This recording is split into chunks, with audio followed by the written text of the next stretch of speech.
네, 안녕하세요. 네, 오늘은 여드름의 치료 과정에 대한 얘기를 찍어보려고 하는데요. 제가 지금까지 겪었던 여드름의 이야기와 여드름 스토리와 제가 지금 극복을 하고 있는 스토리, 이렇게 설명을 해드리려고 해요. 오늘은 제가 어떤 화장품을 추천하기 위해서 찍는 영상은 아니고, 제가 겪어봤던 피부과 시술이나 제가 효과를 봤던 것들, 이거는 정말 효과가 있었다 하는 것들을 소개를 해드리려고 해요. 오늘은 제가 화장품이 아닌 정말 실질적으로 도움이 될 만한, 여드름에 도움이 될 만한 것들을 소개해드리는 영상이라고 봐주시면 될 것 같습니다. 그럼 한번 시작해보도록 하겠습니다. 처음 먼저 제가 여드름을 겪었던 아주 기나긴 스토리에 대해서 설명을 해드리려고 합니다. 살짝 TMI가 있을 수도 있고 너무 개인적인 얘기이기도 하지만 정말 많은 분들이 공감하실 만한 그런 얘기들을 준비했으니까 같이 들으면서 공감해주시면 감사하겠습니다. 우선 제가 여드름이 생기기 시작한 거는 중2 때부터였던 것 같아요. 저는 그 전에는 뭐가 막 나거나 정말 그런 피부는 아니었고 정말 깨끗하고 괜찮은 피부였었어요. 그러다가 사춘기가 시작될 무렵 중2 때 여드름이 한 이마에 3개씩 생기더라고요. 3, 4개씩. 여드름이 시작되나 보다라고 생각은 했지만 대수롭지 않게 여겼었어요. 그 이후에는 그냥 계속 방치를 했었고, 전혀 먹을 거를 조절을 한다거나 아니면 세수를 엄청 열심히 한다거나 피부과를 다닌다거나 그런 것은 없었고요.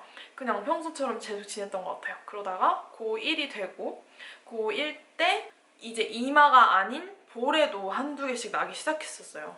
그래서 이제 좀 저도 사태의 심각성을 깨달은 거죠. 그래서 볼까지 나면은 안 되는데 피부 진짜 짜증난다 이러고서 피부과를 다니기 시작했었어요. 근데 다녔다고 하기도 좀 그런 게, 압출을 한두 번 받았던 정도지 먹는 약을 복용하거나 그랬던 건 아니에요. 그때는 엄청 중증 정도는 아니어서 그냥 의사 선생님께서 그냥 몇 번 압출 받고 이러면은 괜찮아질 거예요 라고 말씀을 하셔서 그냥 압출을 받았던 것 같아요. 그러다가 전 이제 고3 때쯤 됐을 때 다른 피부과를 가게 됐어요. 그래서 거기서 이제 먹는 약을 말씀을 해주시더라고요. 그래서 먹는 약을 먹게 됐어요. 사실 무슨 약이었는지까지는 기억이 안 나는데 항생제 계열이었던 것 같아요. 그때 제 기억으로는.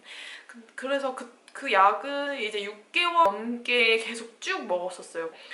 피부 화장 거의 안 하고 그냥 계속 약만 먹고 세수 열심히 하고 요 정도였던 것 같아요. 약을 먹으니까 처음 약을 먹었을 때여서 효과가 좀 있었어요. 그래서 피부가 엄청 심한 정도는 아니었고, 그때도 이제 여기 한 3, 4개씩 있는 그 정도였었어요. 나 이제 약 먹으면 괜찮은가 보다 하고 있었는데, 이제 약을 먹었던 게 문제가 뭐였냐면 제가 좀 붓기 시작하는 거예요. 엄청 땡땡 붓고 이런 느낌은 아니었는데, 엄마나 친구들이 왜 이렇게 얼굴이 좀 부은 것 같다 라고 할 정도로 매일매일이 약간 그렇게 말씀을 했었어요, 주변에서. 그러니까 이제 이게 왜 그렇지? 심지어 그때는 제가 스트레스 받았을 때여서 살이 심지어 빠졌을 때였거든요. 그래서 이거 약 문제인가? 그래서 확실하게 알 수는 없지만, 그래서 의사 선생님한테 말씀을 했더니 그럼 이 약을 먹어서 부어 보일 수도 있다라고 말씀을 하시더라고요. 그래서 그 이후에는 그냥 약을 복용을 하지 않고 그냥 20살 때까지 계속 그냥 그렇게 지냈던 것 같아요. 그러다가 이제 20살이 되고 제가 술을 먹기 시작하고 화장을 맨날 하루 종일 하고 그러고 있다 보니까 이제 모공이 좀 더 막히기 시작하는 거예요. 그래서 그때는 되게 심했었어요. 제가 진짜 정점을 찍었을 때 그 20살 여름 때가 제일 심했던 것 같아요.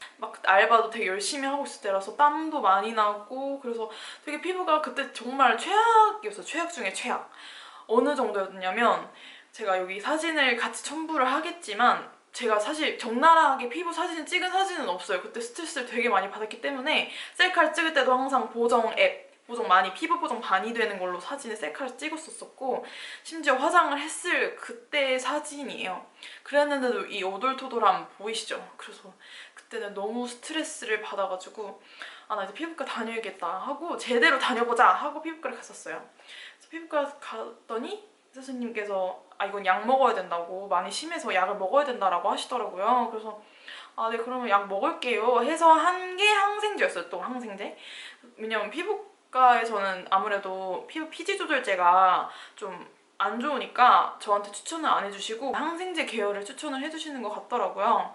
저는 아무래도 염증성 여드름이었기 때문에. 그래서 그 약을 먹으면서 의사 선생님께서는 일주일에 한 번씩 오라고 하셨는데 저는 너무 그 가격이 한 7, 8만 원 되는 게 너무 부담스러웠어가지고 2주에 한 번씩 갔었어요. 거의 괜찮아지기까지가 4개월, 5개월 정도가 걸린 것 같아요. 그래서 진짜 꾸준히 항상 예약을 하고 2주에 한 번씩 병원을 갔었어요. 아무래도 한 6개월 정도 다니다 보니까 압출이 난 것들을 싹 다 짜고 자국 치료도 받고 그 압출뿐만이 아니라 약도 같이 바르고 이런 거라 가지고 그때는 이제 6개월 정도 다니니까 많이 괜찮아졌어요. 주변에서도 너 피부 되게 좋아졌다. 엄마 아빠도 막 피부 되게 괜찮다. 피부과 역시 효과가 있구나. 돈 들인 효과가 있구나 싶어서 저도 그렇게 생각을 했었고, 그러고 나서 나 이제 괜찮겠다 싶어서 피부과를 안 다니기 시작했었어요. 먹는 약도 아예 안 먹고 피부과를 안 다녔는데 아마 그때 제가 꽤 6개월 정도를 다녔으니까 그때 남아있는 약물이 효과가 그때까지 계속 있었던 것 같아요. 그래서 피부과를 다니지 않고 한 6개월 정도를 계속 있었는데 한 번씩 엄청 많이 나는 날이 있었어요. 그게 생리 때문인지 호르몬 때문인지는 지금도 알 수가 없지만 너무 한꺼번에 막 3, 4개씩 엄청 나니까 지속적으로 말고 일시적으로 받는 압출을 받으러 갔었어요. 그래서 그렇게 받고 나면은 다시 또 괜찮아지고 하니까 아 그냥 나는 이제 기름기도 많이 안 나는가 보다, 이제 여드름도 많이 안 나고 나 나이 먹어서 괜찮은가 보다 하고 그냥 그런 식으로 해야지 라고 했었어요. 그게 이제 1년 정도 지났을 때 작년 겨울이었던 것 같아요. 갑자기 피부가 엄청 심해지더라고요. 그래서 이번에도 아 그냥 피부과 한번 갔다 오면 괜찮아지겠지 했었어요. 그래서 갔다가 왔는데 괜찮아지지가 않는 거예요. 더 심해졌으면 심해졌지 괜찮아지지가 않아가지고 제 딴에 너무 스트레스를 받아서 아 나 이제 아 나 또 다시 나는 건가 싶더라고요. 아 그러면 나 이제 이번에도 피부과 다니면서 그냥 치료 받아야겠다 싶었어요. 그래서 피부과를 갔더니 의사 선생님도 아 이번에 좀 심하다, 약 먹어야 된다, 먹는 약도 먹어야 된다라고 하시더라고요. 그래서 그때 먹는 약과 바르는 약을 처방을 받았어요. 네, 그때가 불과 몇 개월 전이었어요. 그때 그래서 이렇게 하면은 뭐 괜찮아지겠지라는 생각으로 피부과를 계속 다녔었는데 괜찮아질 기미가 안 보이더라고요. 제가 분명 항생제를 먹고 이렇게 하면 좀 덜 나고 압출도 받고 하면은 좀 괜찮아지던데 왜 이번에는 안 괜찮아질까 이런 생각이 들어서 나 진짜 항생제 말고 피지 조절제를 먹어야 하나? 라는 생각이 있었어요. 근데 피지 조절제는 아무래도 몸에 있는 피지를 다 마르게 하는 거라서 그냥 제가 갖고 있는 좋은 수분 같은 것도 다 뺏어간다고 하더라고요. 그래서 저는 근데 사실 얼굴에는 기름기가 조금 있는 편이었는데 몸에는 막 기름기가 있는 편은 아니었거든요. 그래서 그게 너무 무서운 거예요. 또 부작용도 막 머리 빠지고 안구건조증 생기고 막 목도 엄청 마르고 막 그런다고 해서 좀 무서워서 못 먹겠더라고요. 그래서 유튜브나 뭐 인터넷 서치를 해서 이제 바르는 약이 제가 처방을 받았었잖아요. 그래서 바르는 약에 대해서 그 약을 바꿔볼까 하고 엄청 검색을 했었어요. 그래서 그 종류가 되게 여러 가지가 있더라고요. 뭐 비타민 A를 여기 유도해서 뭐 좀 낫게 한다든지 아니면 피지를 안 나게 여기를 피부를 벗겨지게 해서 안 맞게 한다든지 그런 게 있더라고요. 근데 제가 바르는 약은 이제 피부를 살짝 벗겨내가지고 살짝 박피를 해서 모공을 막지 않는 그런 성능이 있는 약이었어요. 그런데 저는 바르는 약을 항상 그 여드름이 났던 그 스팟 부분만 계속 발랐었거든요. 부분적으로. 그랬는데 알고 보니까 그렇게 바르는 게 아니라고 하시더라고요. 그 스팟에만 바르는 게 아니라 여기 넓은 면적에 다 발라야 된다고 하시더라고요. 뭐 여드름 바르는 약 효과도 없는 것 같은데 그냥 한번 손수치고 발라보자 하고 바르기 시작했는데 그러고 나서 몇 주가 지나니까 정말 이상하게 효과가 있는 것 같았어요. 그때는 먹는 약을 심지어 먹지도 않았고, 왜냐면 제가 뜨문뜨문 먹고 있었더니 선생님께서 내성 생긴다고 먹지 말라고 하시더라고요. 그래서 먹는 약은 아예 복용을 안 한 상태여서 그냥 바르는 약만 되게 열심히 발랐던 것 같아요. 그때 그 또 압출도 받고 나서 꽤 받고 나서 한 달 되기 전에 그때부터 이제 바르는 약을 제대로 바르기 시작했던 거라서 바르는 약은 이렇게 발라야 효과가 있는가 보다 하고 그 이후에 해서 계속해서 지금 2달 정도 됐는데 그 원래 여드름 나시는 분들은 항상 루틴이 아시죠? 여드름 나는 루틴. 저는 항상 어떤 지경이었냐면 하루를 보내고 나서 집에 와요. 집에 오고 피부를 이렇게 다 클렌징을 하고 거울을 보면 여기가 이렇게 여드름이 날 것 같은 징조가 보이는 부분들이 있어요. 살짝 이렇게 올라왔는데 엄청 빨갛지는 않은데 여기가 이렇게 살짝 여드름 고름이 차 있는 듯한 피지가 차 있는 듯한 느낌을 받을 때가 있어요. 오돌토돌. 근데 그러다가 이제 하루 자고 일어나면은 거기가 더 심해져서 빨갛게 이제 계속 올라오는 거예요. 근데 제가 밤에 그거를 바르고 밤에만 발라야 된다고 해서 밤에만 바르고 자고 일어나면 이제 그 부분이 더 발전이 안 되는 거예요. 그러면 이제 그거를 계속해서 그 부분을 계속 발라주다 보면 그게 이제 점차 들어가는 거예요. 그게 더 발전이 안 되고 그래서 아 여드름 바르는 약은 이렇게 발라야 되는구나 싶어서 그 이후에는 계속 여드름 약을 그렇게 바르고 있고요. 지금은 아주 바르는 약 효과를 보고 있습니다. 제가 지금 바르고 있는 거는 듀악겔이라는 약이에요. 이거는 냉장 보관을 해야 되는 약이고 아침 말고 밤에만 발라달라고 하시더라고요. 그래서 저는 넓은 면적에 났던 부분에도 바르고 거의 이제 그냥 여드름 나는 부분에 다 발라주신다고 보면 돼요. 그래서 너무 효과를 봐서 저 같은 분이 없길 바라는 마음에서 이 여드름 바르는 약에 대해서 설명을 해드렸습니다. 그 다음 이제 제가 효과를 봤던 것들만 몇 가지 얘기를 할게요. 이거는 이제 비타민이에요. 판토텐산이라는 비타민인데 이거는 여드름이 나시는 분들 사이에서 굉장히 유명하더라고요. 제가 아까 전에 피지 조절제를 먹을까 말까 고민을 했다고 했잖아요. 근데 그때 검색을 막 해보니까 이런 비타민도 있다. 이거 먹었더니 기름기가 줄어들었다라고 하시는 분들이 되게 많으시더라고요. 그래서 그냥 속는 셈 치고 얼마 가격도 많이 안 비싸서 먹기 시작했어요. 이거는 이제 거의 한 통을 다 비워가고 있거든요. 하루에 2번씩 먹었거든요. 정말 기름기가 줄어드는 느낌이에요. 이게 진짜 이게 진짜 그렇게 느껴서 그런지 모르겠지만 정말 아침에 일어나면 원래 인중이랑 코 부분이랑 이마 이렇게 해가지고 기름이 되게 반질반질했거든요. 근데 이거를 먹고 난 이후부터는 기름기가 그렇게 많지 않아요. 확실히 좀 더 텁텁한 느낌까지 들 정도로 피부에 기름기가 별로 없어요. 그리고 저 항상 아침에 화장하고 이제 좀 점심 지날 때쯤이면 기름기가 되게 많이 올라오거든요. 근데 확실히 그것도 줄어가지고 아 이게 내가 정말 검증은 해볼 수 없지만 이게 효과가 있는가 보다라고 지금 스스로 생각을 하고 있어서 이건 정말 여드름 때문에 고민인데 부가적인 걸로 효과를 좀 보고 싶다 하시면은 이거 한번 사서 드셔보시는 것도 정말 좋을 것 같아요. 네.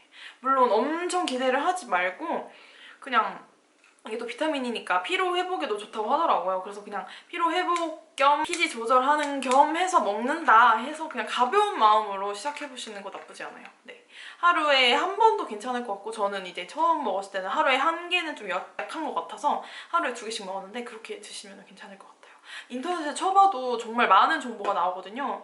이건 그냥 쿠팡에서도 구매할 수 있으니까 네, 한번 이거 드셔보시는 거 추천해드립니다. 그 다음은 연고예요.